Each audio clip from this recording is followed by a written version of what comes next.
In the canyon, that's where I long to be, with my three good companions, just my rifle, pony and me.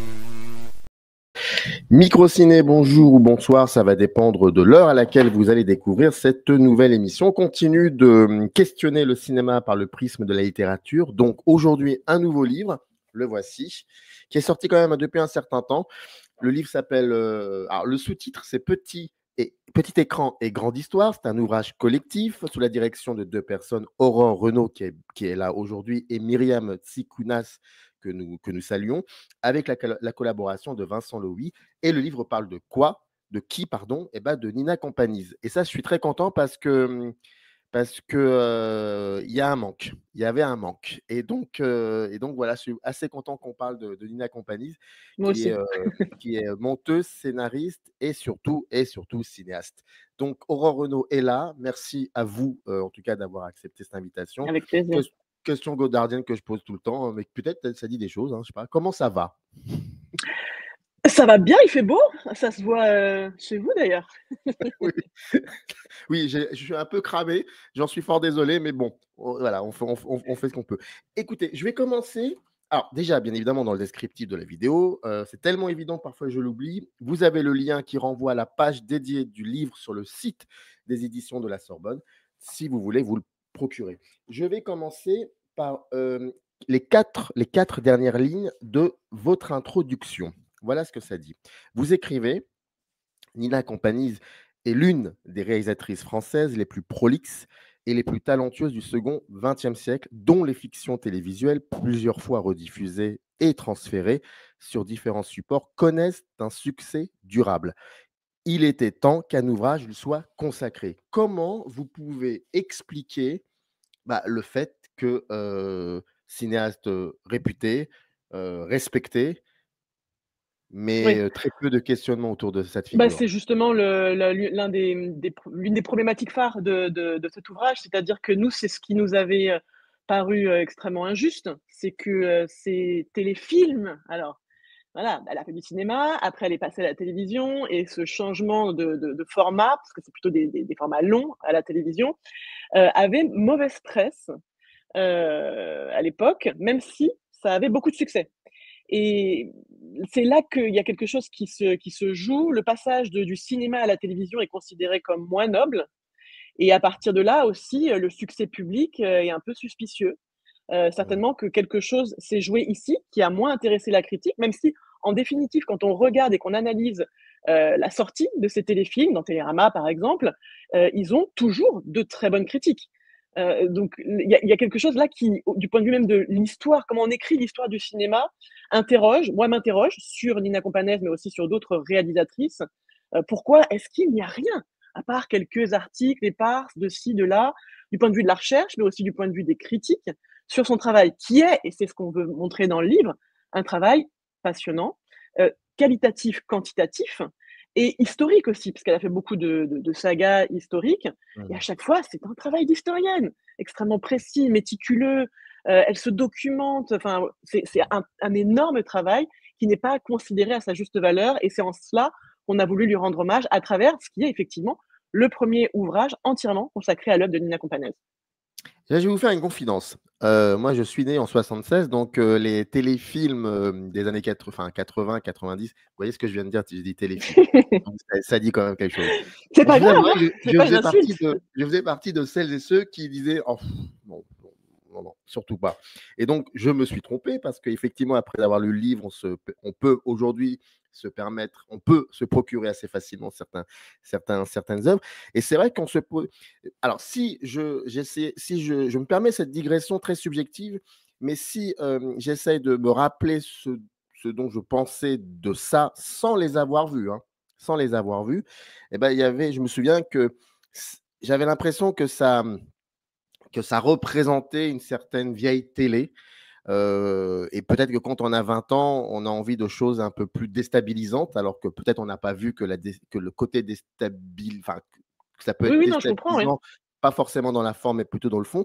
Donc, Et puis, on connaît pas très bien Nina Companès, on sait pas qu'en fait, elle vient à la base du cinéma aussi Ah non, mais sa vie est passionnante. et que c'est quelqu'un de très important dans les années 60 avec Tout à fait. Michel Devy. Enfin, et donc, est-ce que ce genre de ressenti un peu idiot de ma part, est-ce que c'est quelque chose que vous avez certainement entendu autour de vous? Pas Bien sûr. forcément quand vous êtes quand vous avez questionné frontalement l'œuvre, hein, mais peut-être même bien avant. Oui. Ah non, mais c'est une question de fond et pour être honnête, elle est assez masculine. Parce que ce rejet aussi en partie de l'œuvre de Nina Companèse, elle est liée à un public, masculin qui aurait cette idée, que, c'est des films de bonnes femmes, que, ça les intéresse pas, que voilà, c'est pas la guerre, c'est à côté de la guerre, du côté des femmes, que ce sont des sujets qui intéressent, principalement les femmes. Franchement, la question, elle vaut le coup d'être posée. Je suis une femme, et moi, adolescente, pour le coup, parce que quand, L'Allée du Roi sort, à la télé, je dois avoir 14 ans et pour moi, c'est un choc. Enfin, j'ai adoré vision de, cette épouse, de l'ombre de Louis XIV, cette entrée dans, ce grand siècle, par des choses intimes, par des choses triviales, par des choses concrètes. Enfin, c'est aussi, enfin, c'est pas moi qui le dis, hein, c'est Pierre Goubert, le grand historien du XVIIe siècle. C'est le film le plus juste sur le siècle de Louis XIV. Donc de ça, Mmh. oui, peut-être qu'il y a cette idée un peu préconçue de se dire, «C'est de la télé, c'est de la vieille télé, c'est des affaires de bonnes femmes». Ça, c'est des choses qui clairement appartiennent aussi, à quelque chose d'un peu péjoratif sur le discours télévisuel des sagas, parce que les sagas, c'est aussi considéré assez comme féminin. Dans les années 70, qui la fin des années 70, c'est les Dames de la Côte, 80, 90, 90, c'est les années de l'Allée du Roi. Donc ça existe, et certainement que ça fait un peu, chape, donc on a du mal parfois à aller au-delà. Mais quand on ouvre un peu ce rideau-là, c'est passionnant, et c'est une œuvre qui se veut pleinement aussi, féminine. Ouais. Attention, parce que, on Mmh. pourra peut-être y revenir, mais la question du féminisme, était pas si évidente que ça, chez Nina Companèse.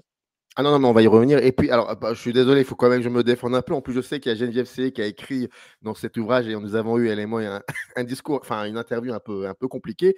Moi, jamais, bien évidemment, je me suis dit que c'était une affaire de bonne femme. On est bien d'accord là-dessus, hein. Tant qu'on a Non, pas mais mal je parlais pas forcément de vous, je parlais en oui, oui, général. mais vous êtes C'est-à-dire que d'accord. certains Je suis considéraient d'accord sans avec vous. savoir que c'était pour les femmes. Je suis d'accord avec vous, parce que ça aussi, je l'ai Là, entendu. c'est le distinguo qu'on peut faire à une époque entre le genre du western et le genre du mélodrame.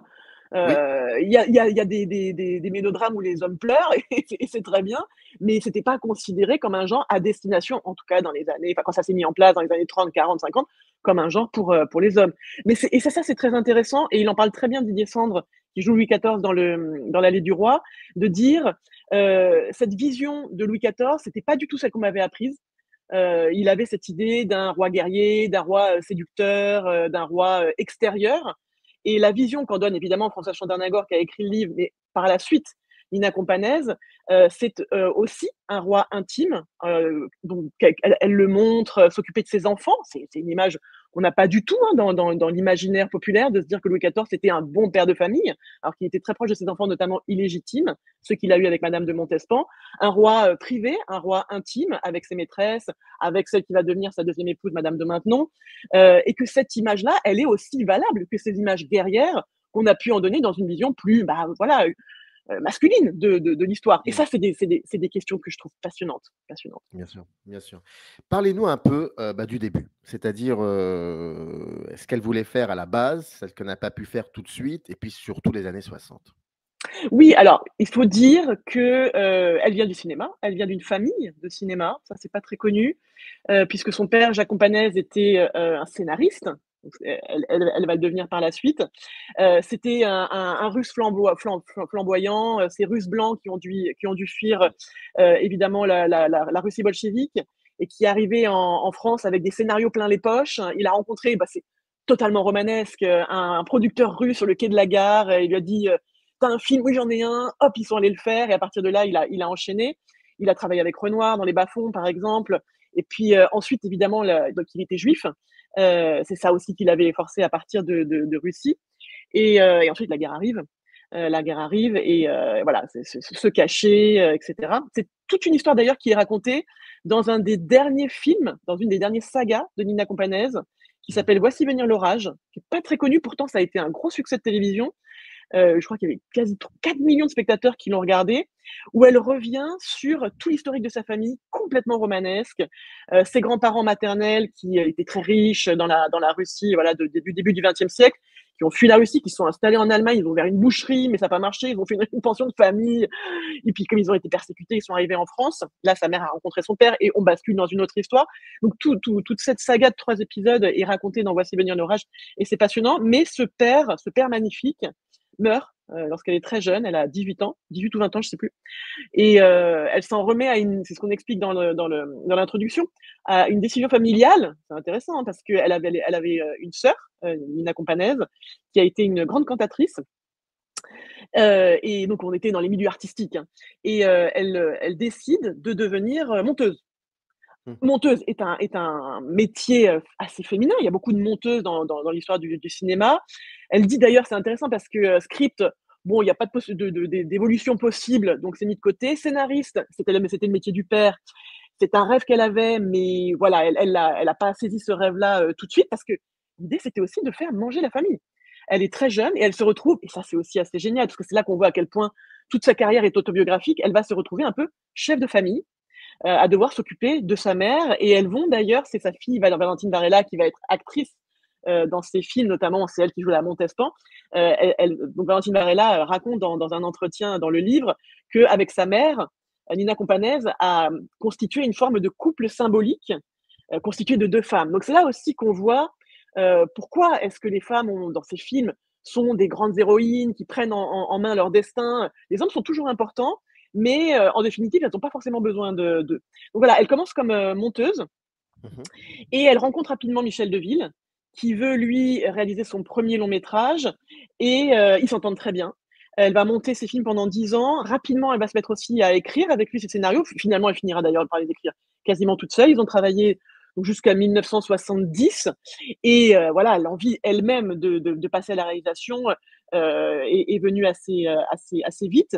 Et elle va faire son premier film, c'est Faustine ou Le Bel Été, avec toute une équipe d'acteurs de théâtre principalement, dont Francis Huster, qui va devenir l'un de ses acteurs fétiches. Beaucoup d'acteurs de théâtre dans l'œuvre de Nina Companese. Mais donc, juste pour peut-être mettre un peu des jalons, il y a cette idée d'abord de commencer par être une collaboratrice de création, très important. Et il y a un article de Sébastien Pajolec qui est très intéressant et qui raconte qu'au moment de Faustine, quand elle passe à la réalisation, tout le monde la met un peu en second plan par rapport à Michel Deville. Cette idée que quand une femme devient réalisatrice, il faut toujours la mettre en rapport aux hommes, donc son père, Jacques Companese, héritage assez lourd, et puis Michel Deville, avec qui elle a commencé. Elle prend son envol enfin avec Faustine, et elle fait plusieurs films de cinéma, Faustine, Colino, qui est le dernier film d'ailleurs avec Brigitte Bardot, Comme sur des roulettes, qui est un échec, et c'est là que Claude Barma lui propose de passer à la télévision, et donc, on pourra en parler plus précisément, mais là, elle va complètement basculer dans la télévision et en faire pendant quasiment 50 ans. Comment on pourrait résumer cette carrière importante et fondamentale dans le cinéma français du début des années 60 et qui en plus historiquement est un moment très important dans le cinéma français, c'est la nouvelle vague en pratique et pas en théorie. Théorie, c'est beaucoup plus tôt. Mais avec le recul, qu'est-ce qu'elle laisse comme trace? Et puis surtout, est-ce qu'on a vu à l'époque elle laissait des traces? Ou est-ce que c'était plutôt on parle beaucoup de Michel Deville dans la Ouais. critique des films qu'elle a fait avec lui. C'est intéressant parce que la question là, c'est de la littérature au cinéma un peu. C'est très littéraire. C'est une œuvre très littéraire. C'est quelqu'un, Nina Companese, qui est beaucoup plus influencée par la littérature que par le cinéma ou l'audiovisuel en général. Elle le raconte aussi dans un entretien fleuve qu'elle avait donné à Sabine Chalbon de Merset, qui a été retranscrit dans l'ouvrage. Il y en a une dizaine de pages que je viens de relire et où elle dit tout. Elle est vraiment passionnante. Et donc, elle met en avant ses principales sources littéraires qui sont la littérature russe. Le modèle, c'est Guerre et Paix, La guerre et la paix de Tolstoï. Évidemment, Anna Karénine avec ses héroïnes qui se jettent dans la vie et qui se trompent. Alors, ça va un peu mieux pour ces héroïnes que Anna Karénine, quand même. On est plus côté La guerre et la paix. Et puis, alors, Autant n'importe le vent. Ça, c'est une référence qu'elle met toujours en avant avec le personnage de Scarlett O'Hara, qui ressemble un peu au personnage de Fanny dans Les Dames de la Côte, qui est joué par Fanny Ardant. qui se trompe d'amoureux. Enfin voilà, Ashley Wilkes, c'était pas l'homme pour elle c'était Rod Butler, elle l'a pas vu et ils se rendent malheureux les uns les autres. C'est un peu la même chose qui se passe dans Les Dames de la Côte, entre le triangle amoureux, Fanny Ardant, Bruno de Volder et Francis Huster. Et puis évidemment, la troisième grande référence, c'est Proust, à la recherche du temps perdu. Le personnage du narrateur, Marcel, c'est évidemment une base pour elle de tous ces personnages masculins qui sont très intéressants dans son œuvre. On parle beaucoup des femmes, puisque ce sont elles qui sont le plus souvent, mais pas toujours, les personnages principaux.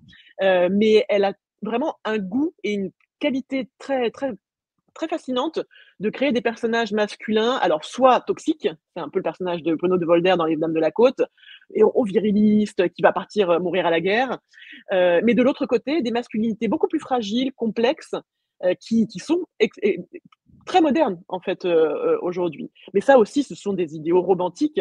Et de là, je pense qu'on en revient à la question de la littérature. C'est vraiment quelqu'un qui a été très marqué par la littérature. Et son cinéma, les scénarios qu'elle a pu écrire pour Michel Deville, les adaptations d'ailleurs, qu'elle a pu faire sur le XVIIIe siècle, Raphaël ou le Dépogé, ce genre de choses, comme les sagas qu'elle va ensuite faire, c'est quelque chose de très littéraire. Alors, comment vous pouvez expliquer, une question provocatrice, hein, je l'avoue, comment vous pouvez expliquer, alors que la littérature est un art fascinant et important et imposant, fondamental chez elle, comment vous pouvez expliquer qu'elle a eu besoin finalement d'une caméra, que cela soit pour le cinéma ou que cela soit pour la télé? Pourquoi avoir besoin d'une caméra, pour le coup? Oh bah, je pense que c'est parce qu'on a besoin de chair, que elle connaissait, enfin, elle était plongée dans. Enfin, elle en parle aussi très bien dans les entretiens, c'est-à-dire que quand elle a perdu son père et que bon, évidemment, elle a aussi perdu toute sa famille en Russie, il y a de la famille qui est partie aussi aux États-Unis. Donc, se retrouver sans famille, elle a retrouvé une autre famille à travers des acteurs. Mm. Et c'est quelqu'un qui fonctionnait beaucoup en tribu, en famille de comédiens. D'ailleurs, principalement, les comédiens avec qui elle a travaillé viennent du théâtre. Ça, c'est très intéressant aussi, parce que c'est pas quelqu'un qui a choisi des acteurs de cinéma. Pour certains, d'ailleurs, elle les a découverts. Alors, ils existaient déjà, elle les a pas fait naître, mais elle les a apportés à la télévision. Par exemple, tous ceux qu'elle a découverts à la Comédie Française ou au Conservatoire. C'est le cas pour Francis Huster, c'est le cas pour Bruno de Volder, c'est le cas pour Marina Hans, qu'elle fait jouer dans Pique-nique chez Osiris, qui est la fille de Lumila Michael qui joue dans Un ours pas comme les autres. Enfin, tout ça, c'est vraiment une très grande famille de théâtre. Et elle le dit d'ailleurs aussi, c'est-à-dire que cette famille d'acteurs, c'est pas juste des gens avec qui elle travaille, c'est des gens qui font partie de sa vie. Elle a ce Mm. côté très russe de tout mélanger, le privé, le public, et ces scènes originelles qu'on retrouve toujours dans ces sagas de grandes tablées avec des nappes blanches. C'est très important pour elle. C'est ce moment du paradis qui bientôt va être perdu. C'est quelque chose qu'elle a refait dans sa propre vie. En recevant ses amis dans sa maison qu'elle a eue avec sa mère, puis qu'elle a acheté avec sa fille. Que dans la deuxième partie de sa vie, elle a acheté une maison avec sa fille. Donc tout ça a été très, très, très, très intriqué. Mais la chair, oui, on a besoin de chair. Quand on passe à l'image, c'est aussi beaucoup pour ça. Alors, quand on passe à la télévision, pour le coup, avec le recul maintenant, est-ce que ce passage à la télévision, donc, est-ce que ça a modifié ou ça a réaffirmé son style? Je pense qu'on peut faire une partition quand même, effectivement, entre les films qu'elle a fait avec Deville et ses premiers films de cinéma, où il y a quand même une petite musique qui se joue et qu'on retrouve de film en film, qui sont de toute façon pour beaucoup. Alors, il y a des films qui se passent dans l'histoire, mais on est plutôt sur le mode de la comédie. Et ce sont aussi beaucoup de films contemporains. Ses premiers longs métrages, Faustine, alors pas Codino, mais Comme sur des roulettes, ce sont des films qui se passent à l'époque contemporaine et qui sont plutôt sur des tonalités légères, joyeuses. C'est pas du tout péjoratif ce que je dis, qui vont montrer des jeunes acteurs, toute cette voilà l'été, cet Éden un peu perdu, la bourgeoisie, ce genre de choses. Et à partir du moment où elle bascule à la télévision, bon, il y a d'abord Un ours pas comme les autres, qui est un peu le galop d'essai, qui est un film contemporain avec un personnage principal masculin interprété par André Dustolier, qui est violoncelliste et qui perd sa maison d'enfance et qui à partir de là va passer de femme en femme et de maison en maison pour essayer voilà, finalement de retourner à la maison initiale. Donc toujours cette idée de paradis perdu. Mais sinon, à partir de là, on est quasiment que dans de l'historique. Et certainement que Les Dames de la Côte, 79, quand elle commence à l'écrire, elle dénoue quelque chose. C'est-à-dire que c'est Claude Barma d'ailleurs qui lui dit, parce qu'elle voulait faire la guerre de 14, et Barma lui dit: «Vous devriez faire du côté des femmes. Donc pas montrer la guerre, de toute façon c'est trop cher, il n'y aurait pas les moyens de le faire, mais c'est quelque chose qu'on n'a pas beaucoup montré et vous le feriez très bien». Et en fait, à partir de là, enfin, d'ailleurs, elle l'a écrit extrêmement vite, 5 épisodes, hein, toute seule. C'est c'est pas une armée de scénaristes qui commencent à avoir des conseillers en psychologie, etc. Non, elle a tout fait toute seule extrêmement vite. Et elle se dit, enfin, elle se rend compte plutôt que cette histoire, c'est sa propre histoire. Et ça va être comme ça tout le temps, pour la Révolution française, pour la Révolution soviétique. C'est-à-dire que elle a besoin d'un événement déclencheur, la Seconde Guerre mondiale. Elle montre un petit peu avant ce qui se passe, voilà, ce bonheur, cette vie. Bah, c'est pas que du bonheur, mais bon, les choses sont quand même plutôt en place. Il y a ce moment de rupture, et à partir de là, c'est la bascule, la grande cabriole, pour reprendre un autre titre Oui, exactement.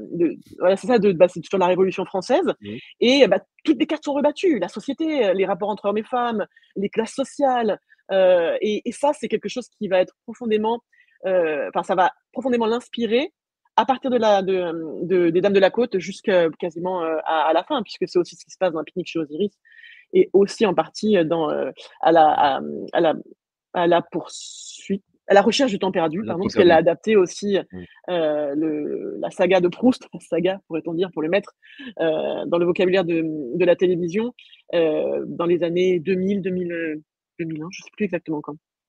Star Wars avant l'heure. Bon là, je suis un peu provocateur pour le coup, en parlant de saga. Non, mais très sérieusement, qu'est-ce qui, c'est intéressant de voir que, dans les scénarios écrits, ou coécrits, mais finalement qui finira par être écrit pour, le cinéma de Michel avec le cinéma de Michel Deville, pas pour, mais avec, c'était surtout la contemporanéité, à part Tout à quelques fait, exceptions concernant le cinéma, de Nina Campanès quand elle passe donc derrière la caméra et ensuite, quand elle s'oriente vers la télévision, majoritairement, c'est des scènes, des actions, des moments du passé, mais qui ont aussi des résonances avec la société dans tout à laquelle elle fait. vit. Bon, comment vous pourriez l'expliquer ça? Est-ce qu'il y a, cette envie d'aller quelque part, d'aller vers, quelque chose peut-être de plus complexe qui est, Oui, l'histoire?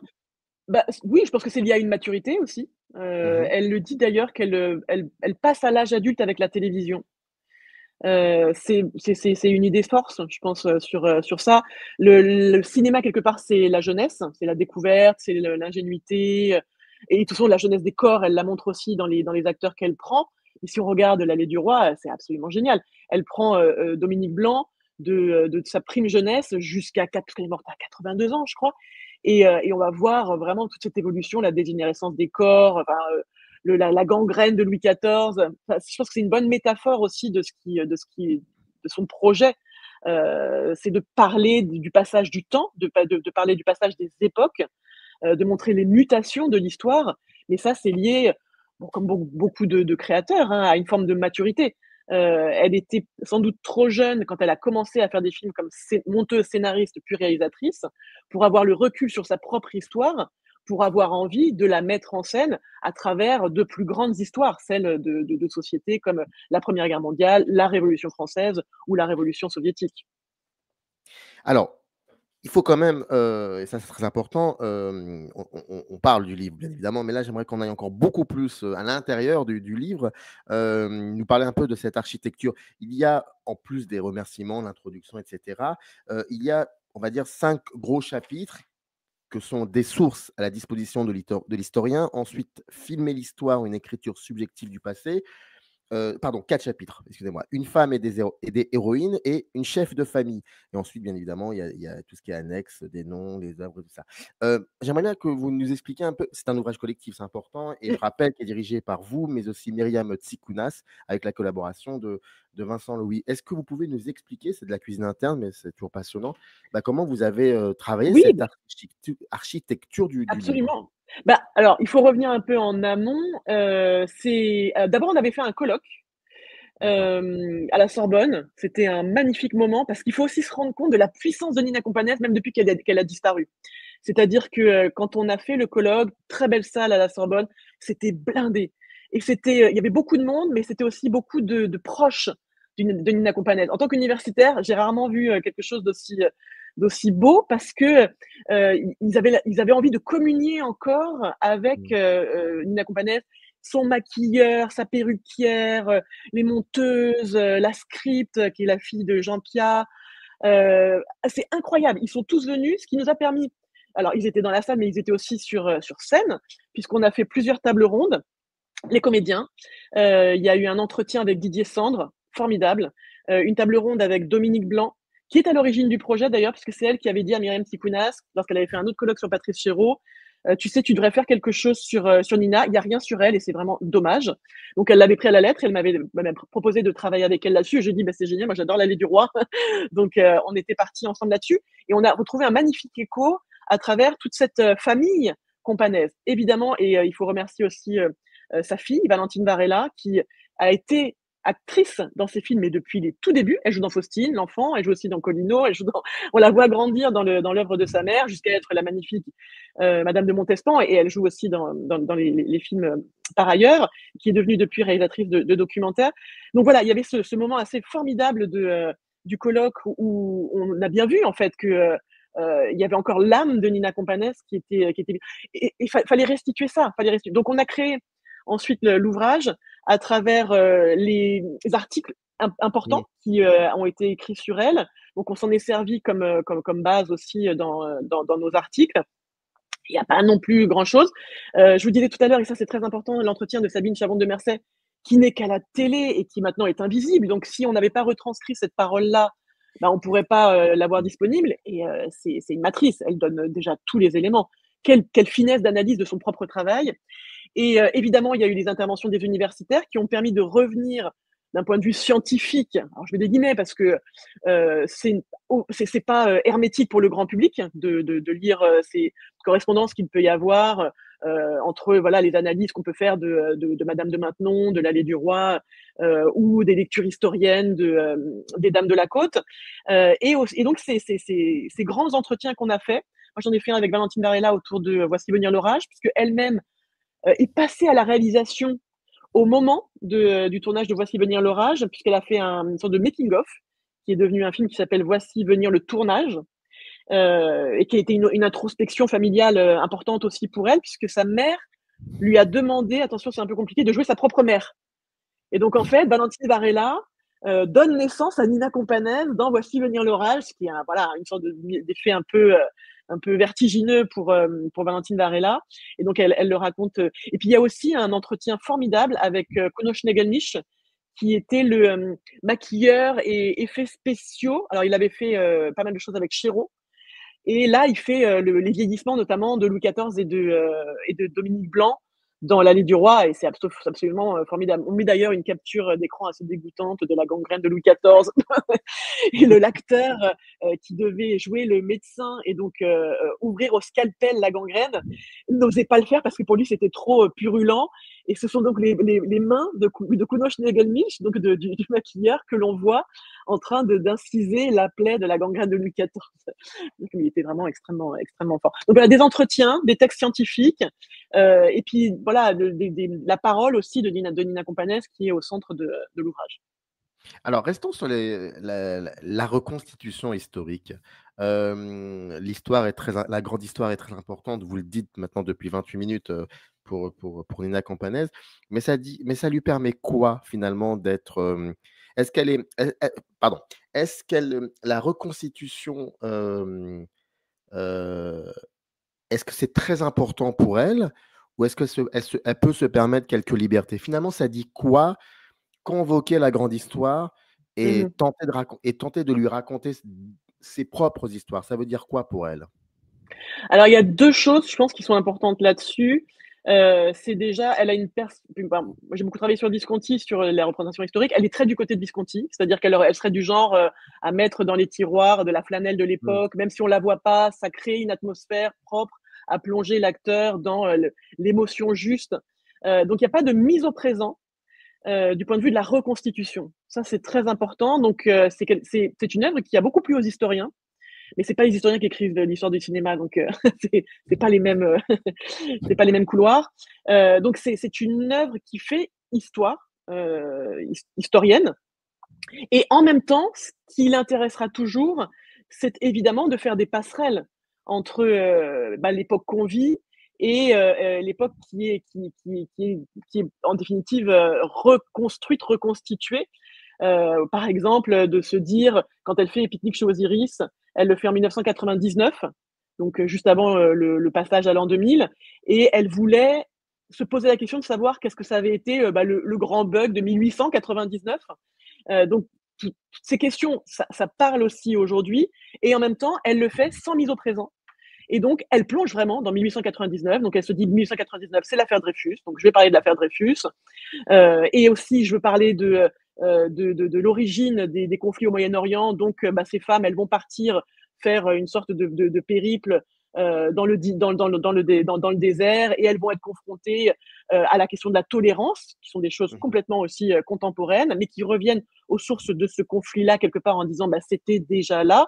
Donc, il y a des ponts, mais en même temps, il est très important pour elles de rester dans quelque chose qui n'est pas anachronique et qui ne fait pas des clins d'œil au présent. Ça, c'est complètement contraire à l'adaptation du Guépard disponible sur Netflix, par exemple.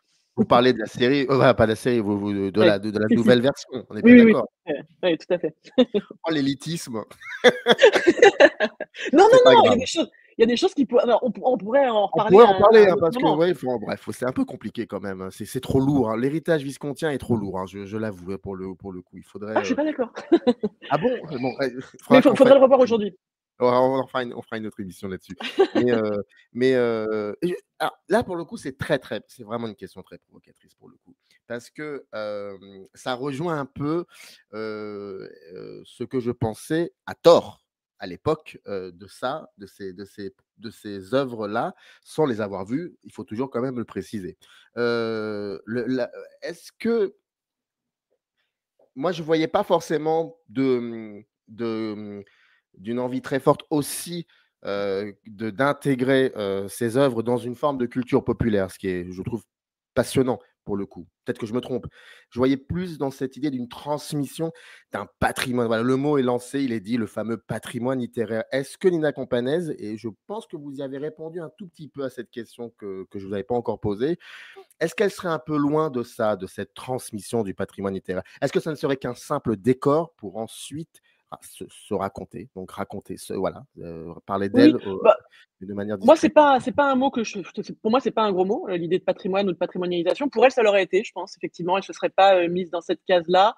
D'ailleurs, quand on la compare, à d'autres, réalisateurs, réalisatrices de sagas, c'est pas quelque chose dans lequel elle veut se reconnaître. Mais même quand on essaie de la mettre dans le le fichier des femmes, c'est pas du tout, Ouais. quelque chose qui lui convient.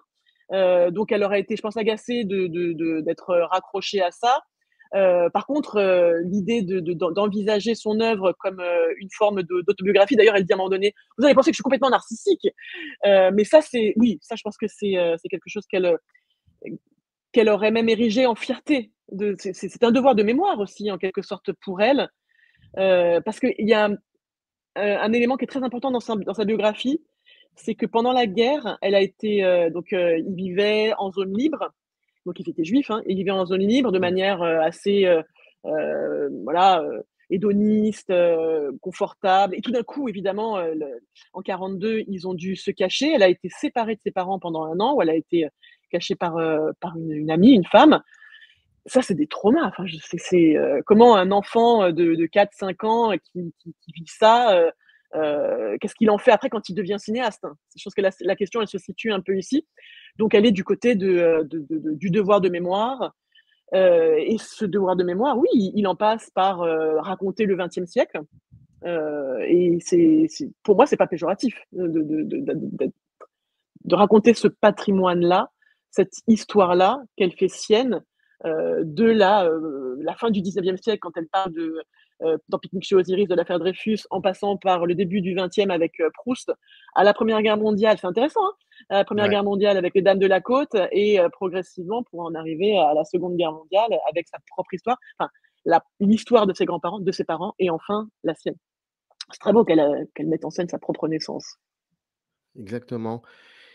Je vais vous donner un, enfin, par rapport à la question que je vais vous poser, je vais prendre exemple d'une situation qui est totalement surréaliste, mais vous allez comprendre. Je vais vous parler de l'actrice Reese Witherspoon. Alors là, vous allez me dire: «Qu'est-ce qui se passe?» Je crois que c'est elle qui, un soir, je ne sais plus, dans quel, je crois que c'était pas aux Oscars, je pense que c'était, Golden Globe, peu importe. Elle dit un moment, peut-être que c'est elle-même, elle dit à un moment, elle parle des personnages féminins dans les films, américains, de ces dernières années, des personnages féminins très forts, et cetera, tout ça. Puis à un moment, et ben, un moment, ce personnage féminin qui est très fort se retourne vers l'homme et lui dit: «Qu'est-ce qu'on fait?» Et elle dit: Ça n'est pas possible. Ça n'est plus possible qu'à un moment ou à un autre, nous sommes obligés de se retourner vers l'homme et lui demander: «Qu'est-ce qu'on fait?» Comme si le film, à un moment, dit: «On peut plus avancer, il faut qu'il y ait une décision masculine». Je synthétise, mais c'est intéressant, je trouve, et donc ça dit des choses. Est-ce que les personnages féminins dans, vous voyez très bien où je veux arriver, Non, bien sûr, je vois très bien. voilà, dans les récits, de Nina, est-ce que ces héroïnes, à un moment, se retournent vers l'homme ou vers les hommes pour leur dire, «Qu'est-ce qu'on fait?» Jamais. Non, alors elles ont besoin des hommes, mais sur la partie romanesque. C'est vraiment très intéressant parce que, elle se disait pas féminine. Elle disait d'ailleurs qu'elle aimait pas les féministes parce que pour elle, elle voulait que les femmes soient libres et elle voulait pas que les femmes soient contre. Mais quand on regarde quand même, enfin moi je peux pas m'empêcher mais on en avait parlé un petit peu avec Valentine Varela, avec sa fille, c'est l'époque aussi qui veut ça. Dans les années 70, si on voulait, et ça a été le cas pour elle, réaliser facilement, avec de l'argent, de manière confortable, sans avoir trop de droits de regard, ce qu'on voulait, ben, il fallait pas être dans la rue, militante, et cetera. Donc je pense que quelque part, elle avait intégré le fait que ça ne servirait pas, ses propres intérêts de toute façon, d'être, une féministe militante.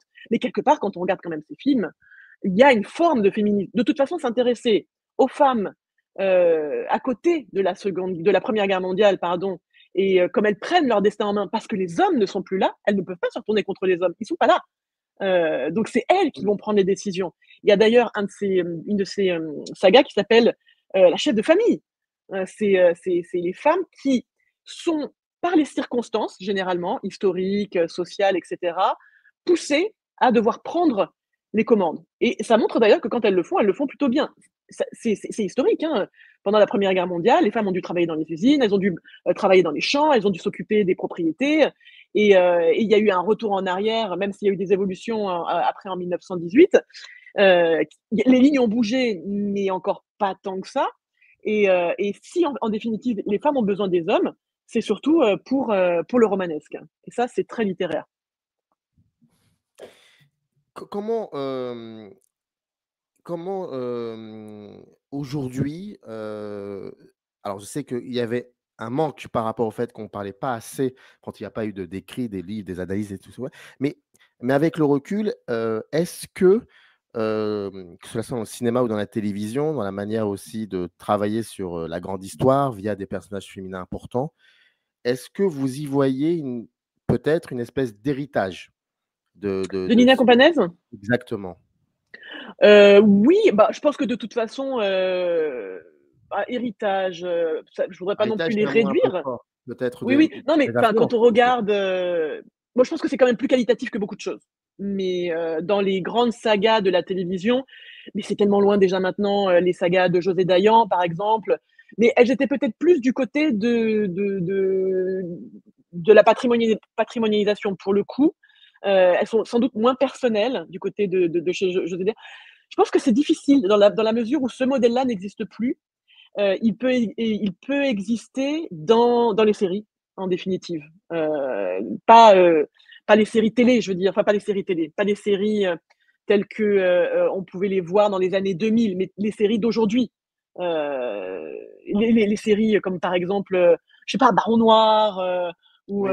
c'est-à-dire des choses qui, sont du cinéma, mais, avec un déroulé plus fleuve, de la littérature en définitive. C'est ce qu'explique Nina Companese et je trouve ça assez génial. C'est qu'elle, pour elle, le cinéma, c'est une boule. En 1h30, il faut tout faire tenir, donc on peut pas, détailler, rentrer, tout ça. Alors que la série, bah, c'est un fleuve, donc là, on peut prendre des méandres, suivre tel personnage, et cetera. Et ça, c'est beaucoup plus proche, ce feuilleton-là, il est beaucoup plus proche de la littérature que du cinéma. Et quelque part, le succès des séries actuelles lui donne raison, puisque le succès des grandes séries, je pense par exemple à Un village français, qui est, série Oui. formidable sur la Seconde Guerre mondiale, série française, Frédéric Krivine, mais écrite en chambre d'écriture, on peut dire en writing room, avec beaucoup de scénaristes qui travaillent sur des personnages, sur des arcs narratifs. Ce sont des choses qui maintenant sont presque codifiées, avec toute la création qu'on peut imaginer autour, mais elle le faisait toute seule. Ça, je trouve ça assez fascinant. Elle n'a jamais pris un co-scénariste. Elle a été par contre co-scénariste Ouais. pour Rapno, pour Le Hussard sur le toit. Ça, c'est assez beau. Donc oui, je pense que, pour répondre à votre question, cet héritage-là de Nina Companese, alors il existe de manière inconsciente dans la manière qu'on peut avoir aujourd'hui de faire des séries quand elles sont très qualitatives. Et il y a un livre, donc Nina Campanese, Petit écran et grande histoire. C'est un ouvrage collectif. C'est dirigé donc par Aurore Renaud et Myriam Tsikounas, que nous saluons, avec la collaboration de Vincent Louis. C'est édité aux éditions de la Sorbonne. Dans le descriptif de la vidéo, vous avez tout ce qu'il vous faut pour vous procurer en tout cas ce livre. Et je vous invite à le parcourir. Comme je le dis à l'accoutumée, nous avons discuté de 0,01% de ce qu'il y a dans le livre. En tout cas, maintenant, il faut que celles et ceux qui nous ont écoutés nous regardent. En tout cas, il faut qu'ils se le procurent. Et c'est un plaisir, en tout cas, de discuter avec vous de Nina. Merci beaucoup, en tout cas. Merci beaucoup.